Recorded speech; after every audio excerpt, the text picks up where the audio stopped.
చిన్న ప్రార్థన చేసుకొని వాక్యాన్ని చదువుకుందాం. ప్రేమగల మా నాయన, జీవముల యేసయ్య, మీకు వందనాలు తండ్రి. మీరు ఇచ్చిన ఈ కృపను బట్టి స్తోత్రాలు ప్రభువా. అవును నాయన, కాలం వ్యర్థంగా కాకుండా తండ్రి, నీ వాక్యాన్ని ఆదికాండం మొదలుకొని ప్రభువా ప్రకటన గ్రంథం వరకు చదువుటకు మీరు నాకు ఇచ్చిన కృపను బట్టి స్తోత్రాలు ప్రభువా.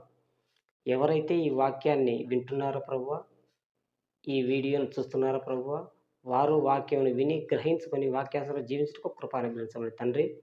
మీ చిత్తం అయితే ప్రభువా, వాక్యాన్ని క్రమముగా వినుటకు, నేను చదువుటకు ఏ ఆటంకము లేకుండా తండ్రి, ఆదికాండం మొదలుకొని ప్రకటన గ్రంథము వరకు వచనము వెంబడి వచనము మీ మాటలను నేను చదువుటకును, వింటున్న వారికి వినుటకును మనసును, జ్ఞానమును, నెమ్మదిని, ఓర్పు ఎటువంటి ఆటంకము కలగకుండా మీరే చూడమని సమస్తము మీ చేతులకు అప్పగిస్తూ ఈ కొద్ది స్తుతి ఆరాధన నజరేయుడైన యేసుక్రీస్తు నామములో మీకు అప్పగిస్తున్నాం పరమ తండ్రి. ఆమేన్.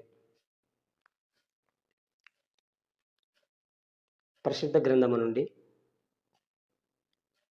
పాత నిబంధన ఆదికాండము మొదటి అధ్యాయము మొదటి వచనం నుండి కొన్ని వచనాలు చదువుకుందాము. ఆదికాండము మొదటి అధ్యాయము మొదటి వచనం నుండి కొన్ని వచనాలు చదువుకుందాము. ఆదియందు దేవుడు భూమి ఆకాశములను సృజించెను. భూమి నిరాకారముగాను శూన్యముగాను ఉండెను. చీకటి అగాధ జలముల పైన కమ్మి ఉండెను. దేవుని ఆత్మ జలముల పైన అల్లాడుచుండెను. దేవుడు వెలుగు కమ్మని పలకగా వెలుగు కలిగెను. వెలుగు మంచిదైనట్టు దేవుడు చూచెను.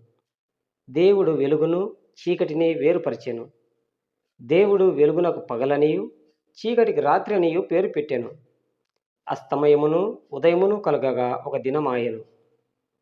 మరియు దేవుడు జలముల మధ్యన ఒక విశాలము కలిగి ఆ జలములను ఈ జలములను వేరుపరచుగాకని పలికెను.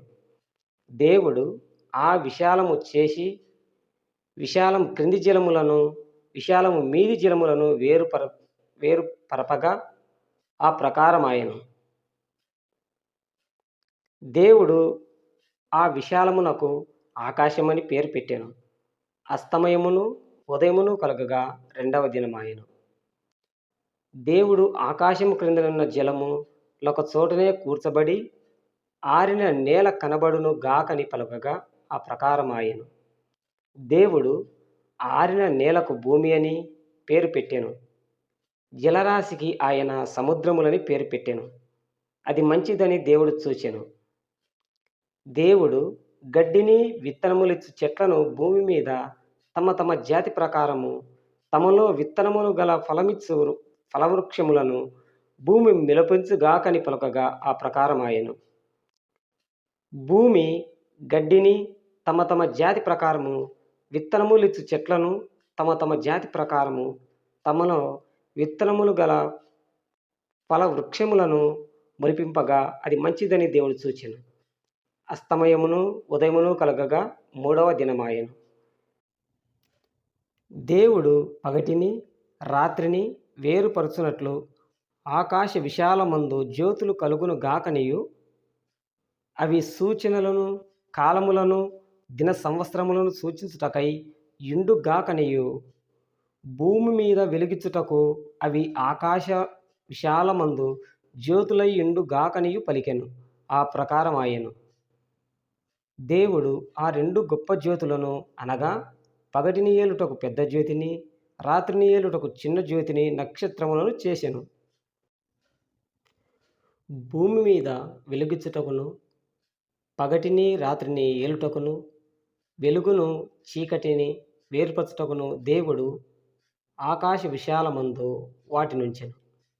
అది మంచిదని దేవుడు చూచెను. అస్తమయమును ఉదయమును కలగగా నాలుగవ దినమాయెను. దేవుడు జీవము కలిగి చిలించు వాటిని జలములు సమృద్ధిగా పుట్టించును గాకనియు పక్షులు భూమి పైని ఆకాశ విశాలములో ఎగురును గాకనియు పలికెను. దేవుడు ఈ కొన్ని వచనాలు మనం ధ్యానించుటకు కృప అనుగ్రహించమని ప్రభువును కోరుకుందాము. తండ్రి, ఇంతవరకు మీ వాక్యాలను మేము చదువుకుని ఉన్నాగా ప్రభువా, ఈ ధ్యానించకు కృప అనుగ్రహించమని అడుగుతున్నాను తండ్రి. ఆమేన్. ఆదియందు భూమి ఆకాశమును సృజించెను.